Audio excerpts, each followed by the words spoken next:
what does Claudia really do, or what does she really give to her clients?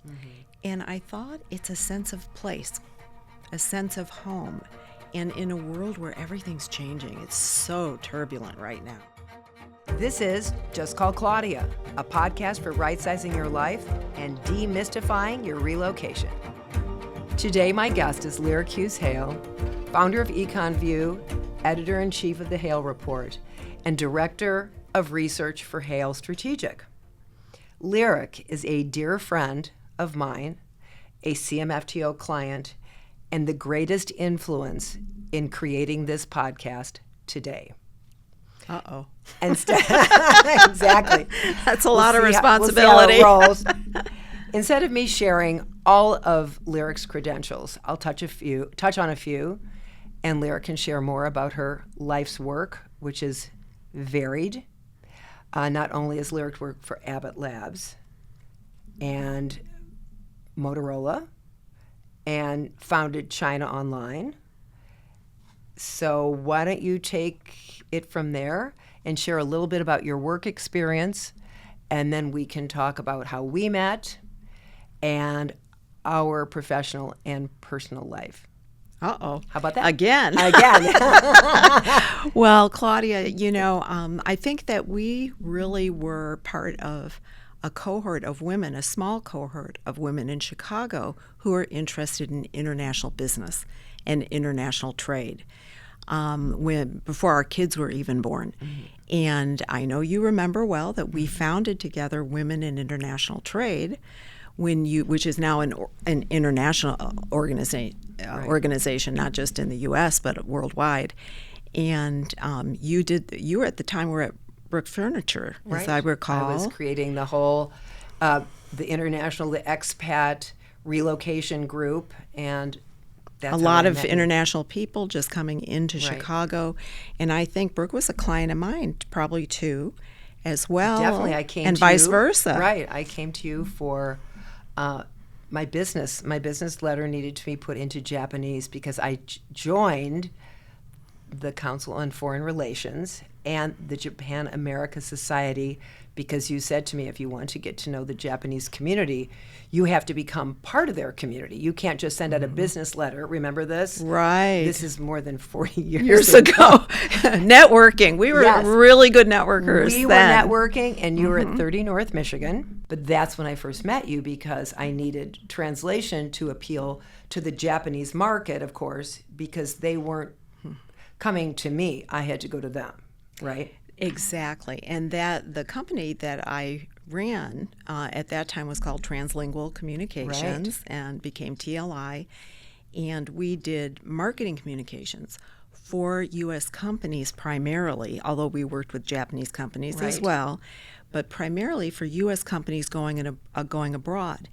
And in the 80s and even into the 90s, the question for American companies was, should we be leaving? Should we be doing international? Right. Now that's not a question. Right. Yeah. You were at the forefront. Right. So we did that sort of thing. And we also, in the relocation mode, we prepared people to go overseas. Mm-hmm.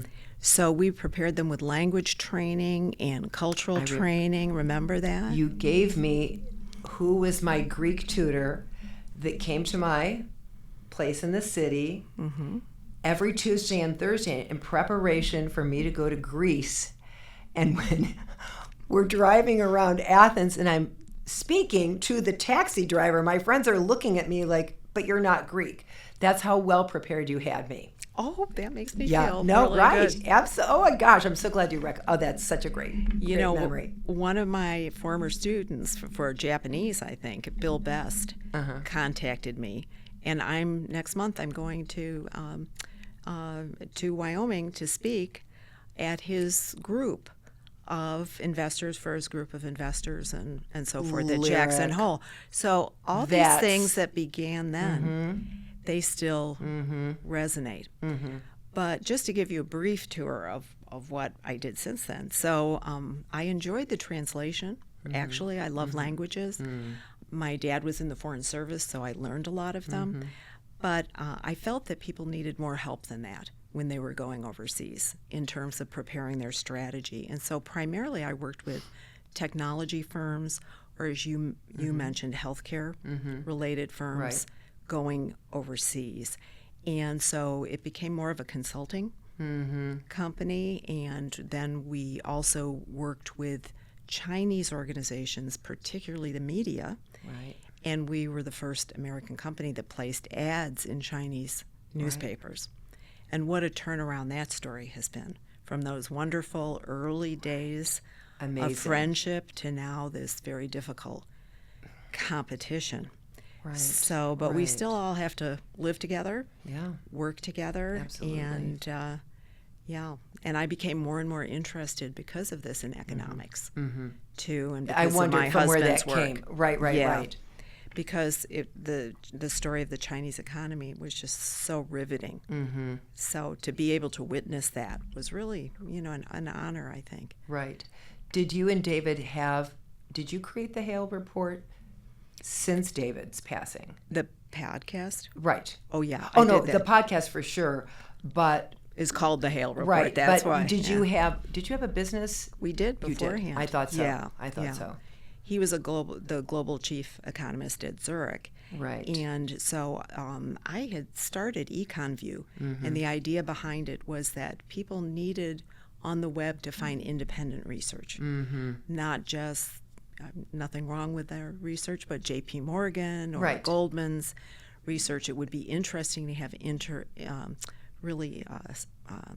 people who are specialists in energy and other subjects to talk about that. So that's what I've built, and you can find it on Substack. And right, and that's what you're doing. Right. It's so, you're on your 70th episode of the Hale Report. Right, and we do podcasts with all kinds of people all over the world. So congratulations on starting this journey. No, this is, I remember you looking at me about a year and a half ago. You said, oh, Claudia, you can do it. It's easy, and you just need this and that. And I'm looking at you, my eyes were crossing, and I'm thinking, Lyric knows that I'm not tech savvy like she is. She knows and so I found, obviously, a podcast studio and had been lucky enough to put some pieces together, but I feel so grateful that you can be here with me. It's really I'm happy great. to do It's that. really And for great. any reason, to spend wonderful. time together is wonderful, too. But I think, Claudia, you have a lot to share. And that's why I really pushed you to do this podcast. I think, I was thinking about it driving here. And I thought, what does Claudia really do, or what does she really give to her clients? And I thought it's a sense of place, a sense of home. And in a world where everything's changing, it's so turbulent right now, to have somebody who can help you do that, or through the transitions of your life, as you know I experienced, Claudia, too, when my husband passed away, you were there for me. And I made a move, and I just felt, that you were there behind me, and that you understood me. Well, I went on real estate adventures with you. I remember you calling me several times and saying, okay, can you meet me? You've got to look at this unit or this unit. And because I knew you so well, and you had a criteria, which it always helps when an individual knows exactly what they want, which was not an easy punch list, but somehow your angels, where you are now, is so you, including the shoji screens. How amazing is that for Lyric? You used to have a Japanese I lived in Japan, as you know, as an exchange student, and I love that whole aesthetic. Oh, I know you do. So, that's why we have this here today, because this came from a Japanese store in Los Angeles. It's just such a beautiful, peaceful, aesthetic. So, no, it was hard though, because, and I think that's what you're really adept at. It's not just finding the physical place, and for me, after working together, with my husband, it wasn't just that he was my partner in marriage. We were our partners together intellectually. We wrote for Foreign Affairs together. When these transitions happen, and they can be somebody loses a job or whatever, or they decide to downsize or upsize or right size, whatever the correct terminology is. Love that. You taught me that. It's not just about finding that physical place, although that, when I saw the Japanese room, I knew that was my place. For sure. But it's also about finding your place in the world as things have as you've changed or your circumstances have changed. That's a really special. It's like you're part psychologist, really.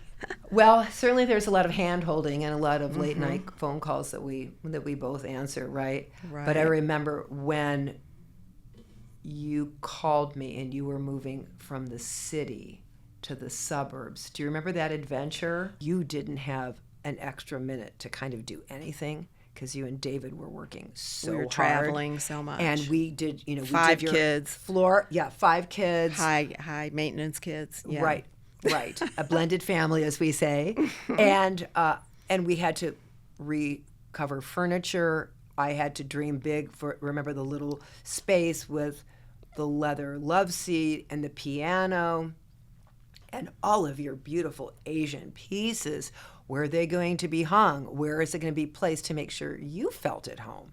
To make sure it was your aesthetic, even though it was certainly not an Asian-inspired home, we created it with your beautiful things. It was there. And the other nice thing about that was my brother built that house, my brother Michael. So that made me feel, I'm close to my brothers and sisters. And I really felt wonderful about going into a house that he had built and imagined. I guess I remember that now. Yeah. Right. I remember when the moving truck, you weren't up in Winnetka the first night. And remember the moving truck was delayed and it was something like 8 at night. Maybe you and David were coming up later and it wasn't moving along as quickly. And in those days, I just had one other person working with me. And I remember just like sweating bullets because I wanted it. And then Melina, your housekeeper, would help me in the daytime. Right. Just wanting it to be so perfect because this was a big step for 2 urban dwellers. Even though you're raised in Winnetka, David a long had time never, before. right? He hadn't been He was against moving there. I remember there was a little kicking and screaming. I can't even imagine. But later he didn't want to move. Oh, that's how it always goes with guys. Of course, yeah. Takes them a while to catch on.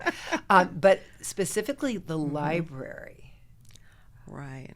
That was beautiful. David's library. I remember packing each shelf to make sure it could be replicated so David could find his books again. Right. They wouldn't be hodgepodge.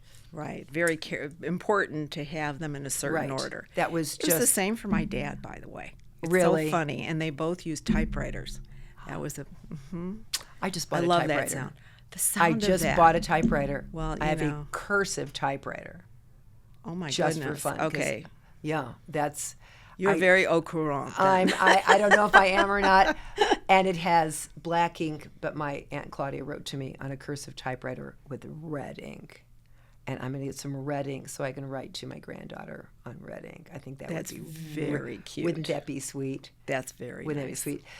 So, because you do have such a long history with so many colleagues and dear friends, and you're always available, how do you do it? How are you always available for work, family, planning, moves, all these things? How do you do it?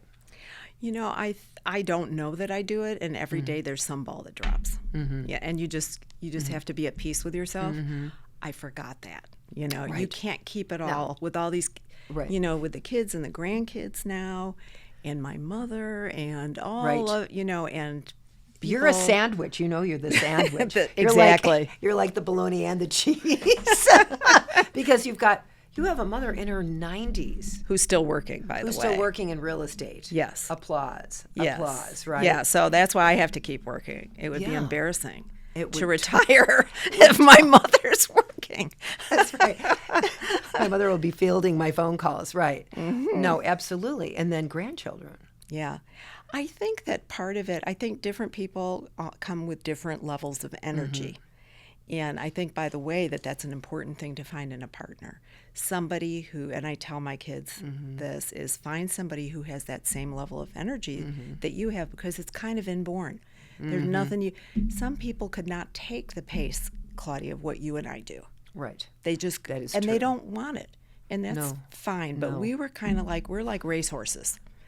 Is that it? I guess so. It doesn't seem, it's a loop. And also, I don't have to sleep that much. So I learned when my kids were small that work began at 8 o'clock when they went to bed. So, and I still do that now. I know. Till 2 o'clock. You always say to me, you can call me any time of night or day. Right. And I mean it. So when we were working together and we were getting Winnetka set up, I couldn't remember. Were you finished with Winnetka? You said, I want to go back to this city because I want to be closer to my meetings, the people with whom I'm interfacing business-wise. I couldn't remember how that decision came about. I think part of it was my youngest daughter, Aria, was living in the city. Oh, okay, I remember that now. Okay. Too, and she was living in a different part of the city that I didn't know. She was in really in Fulton Market area. Okay. And I really loved it there. And I thought my mother and her mother all grew up on the Gold Coast. They were within walking distance of Marshall Fields their entire lives. Right. So I thought this new area, I really love industrial things. Some people, when they go drive through Gary, Indiana, they think this is so ugly. It makes my heart beat faster. That's the heartbeat of America. Exactly. Yes. Right? That's economic activity. That's where people are working. Absolutely. That's right. It's not hoity-toity stuff. It's airy-fairy. It is real. And so when I saw the industrial area where I now live in Westtown, and there's now the Kinsey Industrial District and so forth. Sure. I thought, and I asked Aria too. I said, what should I do about a place if I want to move downtown so I don't have to be on the Edens all the time going to Union League Club? She said, find a place here and find a place where you can have all your books. I do have 10,000 books. Yes, you do. So it could not be. We've moved them. Yes. Well, we didn't move all of them. I don't think. Do you still have? I hate to interrupt. I'm ashamed to tell you because you always say no storage. I know. I do have done my best. Still 160 boxes I have to go through. At Iron Mountain. I got them from Iron Mountain. Okay. They are now around the corner at one of those self-storage places. Good. Okay. So they're closer. I'm one step closer, Claudia. But I don't have really a place to put them. Yeah, so I have to save up for more bookshelves up the ceiling and ladders and all of that. No, I know. Right. But it was really important to me. So a lot of people don't care about books, especially today. No, I know. But to me, I have all kinds of books from all over the world that was important. So the place that I ended up getting it's an office with room for plenty of books on the first floor, but then my Japanese home's on top of that. No, I know. It's like it's the perfect thing. And the fact that you have your podcast studio in your home, so nice. I mean, really, you have a bunker. You have a very unique, certainly not sharing any addresses here, but when I pulled up to that property on that day that we went to look at it together, initially I thought, oh my God, literally the front door is on the sidewalk in not a terrific, but not a scary by any means forlorn neighborhood. Kind of forlorn at the time, and obviously now it's absolutely exploded. Exactly. Because we'd seen more residentially things, areas that I didn't understand. This is, your ability to walk is as, it's 100% walk score. And some of the best fried chicken in the city across the street, and we're still not going to tell you where she lives. 2 bakeries on my block. 2 bakeries, so pretty soon everybody's going to geolocate us here. That's right. But that was an experience. And then coming back to you, when you called like 3 years ago, and you're like, we need to talk. There's something. Remember, something had to happen. I can't. Things piled up. Right. Too. I had kids moving in and out. There was, and I just thought I need to do a bit of a refresh. When we came in, there was a lot to do. Right. And so we put certain things off. Sure. And there's indoor space, outdoor space. And so I just finished my second floor garden, and the deck has been redone. So I realized I couldn't do everything at once. You're I would have wise. Liked to have so done that. Wise. So you're so wise. So I kind of waited up till I had a certain amount to do. Sure. And that's when I called you. No, I remember. Well, when we installed you first, then we went away. I remember thinking, it's not exactly. And because of your level of patience, because you're a very patient person, you knew it would evolve, and there was enough completed to live for you to Comfortably. live. And I remember you saying, no, I'm good for now. This is as much kind of as I can handle. But that up top roof deck was, for me, I was like, this is the most amazing getaway, you know? I Right, mean, it's it is. really special. But you know who really made me call you to get help was my son, because he said, you need Claudia. She will see what's right. You just do what she tells you to do. And then moving there, the dining room table. Remember how we brought the table up? And the piano downstairs. And the piano down. We just had It's to, it was worked a out. fresh eye. It was someone, Right. now we've got to look at it. What's the dream? What's the goal here? How can we make sure you can entertain your family on one level? Because everything was a little bit up and down, only because that's how it had to be for initially. I knew it wasn't working because we had the dining room table on the first floor. Exactly. In the kitchen on the second. Yeah. And it's a floor and a half, Yes, as you know. yes, it is. Slopping the No, lasagna it was- down the stairs. I know, and you did it long enough, but that's sometimes part of someone's transition. You might not get everything right The at first the time. beginning, but I believe, and what is, I think, something we do bring to the party, is we can kind of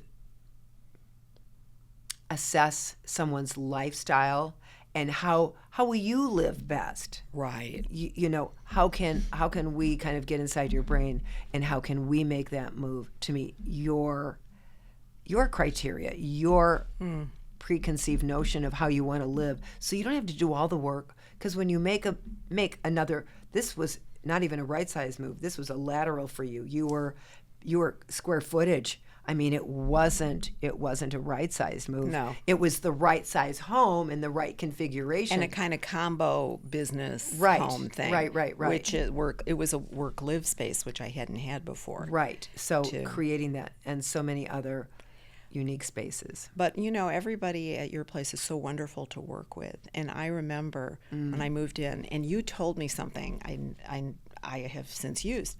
You said if you get somebody's bathroom set up and their kitchen, they can start to live in their new place. That has to be done. Can't believe you remember that. I came in and all the dishes were in the cupboards. And Yeah. it was just, I mean, there was no lasagna in the oven. Right. I will say Sorry. that. Sorry. Our fault. I'll add that to our list. And, you know, if you know where your shampoo is and stuff and the towels, it just made, that was such I would never have thought of that.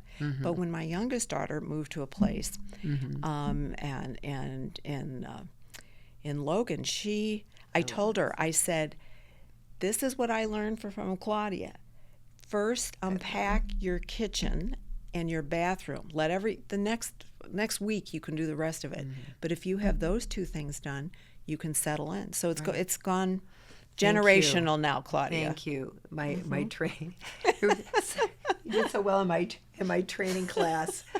Well, we've done enough of those projects together, but how about the day you called me and you said, will you plan my wedding? Oh, it's bittersweet That for was me, you know, so to talk about it. sweet. But That was the highest of compliments. Well, you know, I think there's another thing that you have, Claudia, which is this incredible elegance and taste and so forth. And again, that's not something that I don't know where it comes from exactly. Part of it is what you're exposed to and you're trained, but there's something also innate about that, just what I said about energy levels. And I just knew, I always have thought of you as a style icon. And so, Let's see, what am I wearing today? Okay. Gorgeous. You're gorgeous as Signature always. color. Yeah. And, you know, I thought, if I want this is my first real wedding, and I really want it to be perfect, and I want everything to flow, you know, all the timing and all of that. And it was just a magical, absolutely magical experience. It was. Well, you made it magical. Yeah. It was a beautiful, beautiful evening. But I remember going and selecting your wedding dress, and I was so excited because you were just so magnificent, and it was like you wanted that wedding To be perfect. It was beautiful in the church surrounded and by all your that. families. Absolutely. Yeah. Absolutely. I suppose I should look at my notes now because we've We've probably meandered all over the place. Probably, absolutely. our strong personal connection, I think. I think that's even what you wrote in the bio when you had to submit your bio letter. Not that we couldn't figure all this out on our own, but the deep connection and the trust, because you knew, and that's something, no matter if you've known someone for over 40 years or someone for 4 hours, that's something that both you and I, we had that immediately. We have it, and that is something that has created such rich relationships in general. Right. But business, and certainly what you do, and this gentleman in Jackson Hole, Mr. Best, he's inviting you. He trusts. He knows you, and I think to be a trusted, either confidant, friend, colleague, I think it's like one of the highest compliments, don't you? It really is. That's what things are built on. And you can have nothing wrong with lawyers, but you can have lawyers and agreements and contracts. Right. But, one thing I learned in Japan, living in Japan, they don't have that. It's a high context culture. And people do the right thing and work with each other and can trust each other because of that context and how they grew up. Right. And it's much more efficient than a contract to have trust with somebody, because none of us can imagine all the permutations of reality that can happen. I mean, how many people thought COVID would happen? Right. How did that affect people's businesses, and how did they deal with that? Right. Totally. You had to trust people to get through a crisis like that. Absolutely. Yeah. All along the way, absolutely. Yeah. So I think that has been one of the joys of creating that trusted relationship, which you carry through into your business life. Certainly I do, because as I say to people, I will be in your underwear drawers, basically, because we're going to move you, and so you'll see it all unvarnished. We will see it all, and let's understand that it's a confidential relationship, but it is, what we do is a very intimate, for a period of time, a fairly intimate relationship with our clients. And to have someone call time and time again, not just because you knew me, but because you knew we would do the job. Exactly. From A to Z, right? Yeah. So I have a lot of stairs in my house. Yes. And it's not clear that there's a place we could put an elevator. I know we talked about this last time I was with you in December. Yeah. So my son said, Mom, at a certain time, you're not going to be able to stay here anymore. And, and what are we going to do? Because he's a long-term future thinker. Yes. So I said, okay, so if you think that there's some point in the future that I can't stay here anymore, I'll agree to move, but only on one condition. You call Claudia. Here it is. Just call Claudia. I'll be around, I promise. I'm not touching anything.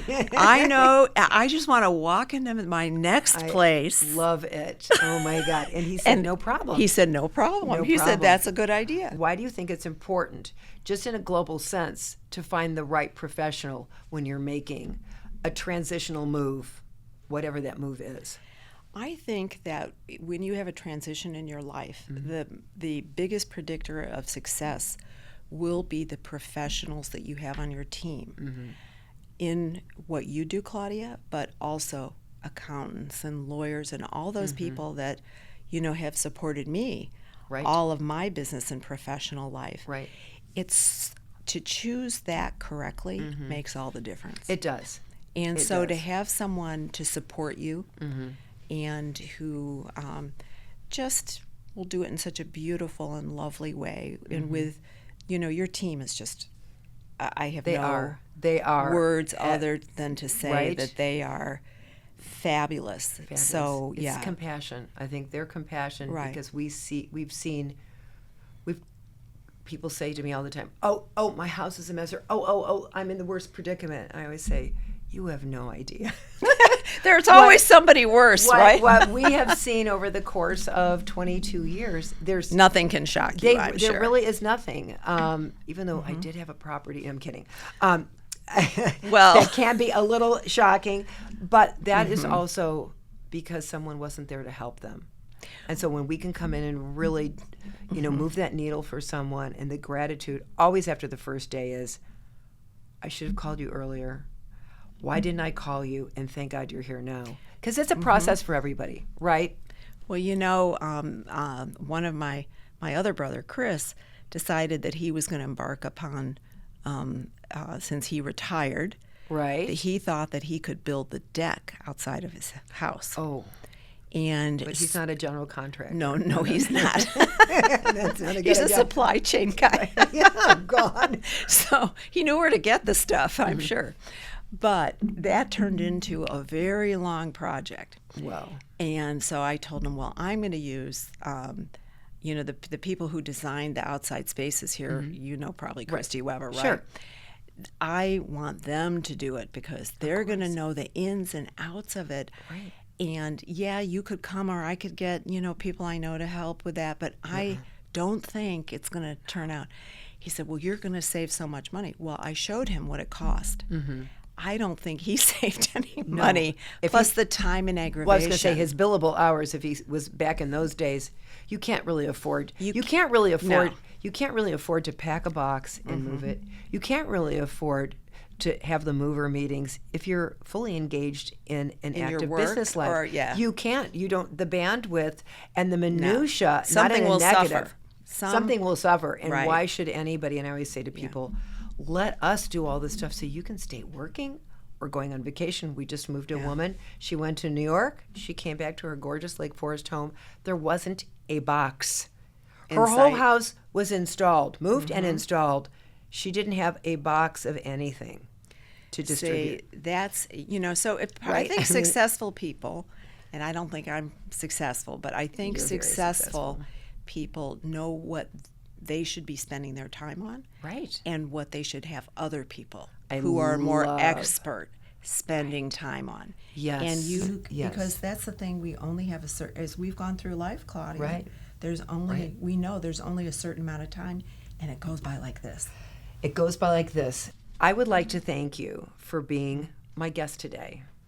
How could we have known that 40 years ago, or more than 40 years ago, we'd be sitting here only after one meeting and one letter translated in Japanese, that we'd still be, that we'd become such dear, dear friends and such confidants. But I've always admired your grace, your brilliance, and your strength. And that's something that I admire, and I look to you for that. And thank you, I can't tell you how appreciative I am for inspiring me for this podcast and being a guest, and I feel so incredibly honored.